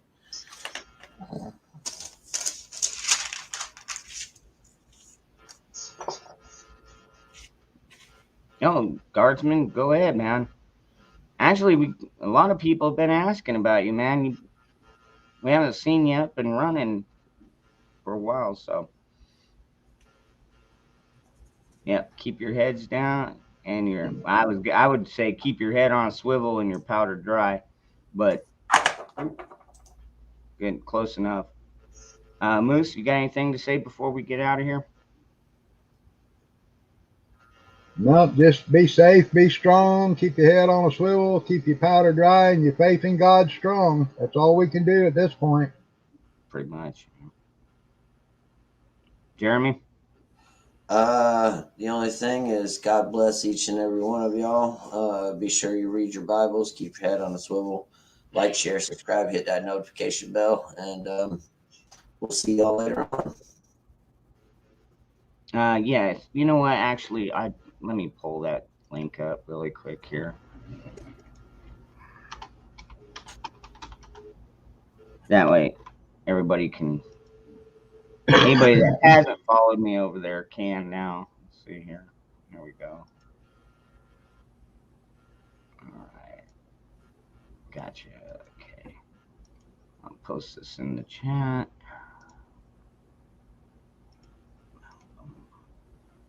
What's up, big chap? Good to see you, brother. All right. Here we go. Thank you, Watch There you Dog. go. Good to see you. That right there. There's the link to my After Dark channel. Y'all haven't gone over there and checked it out. This is the channel where I stream pretty much every night. Yeah, it's fairly late for a lot of people, but you'd be surprised how many people stay up late nowadays. So, anyways, I want to thank everybody that came out. And we'll see you after dark. We'll continue the conversation. Yep. Everybody, take care and peace.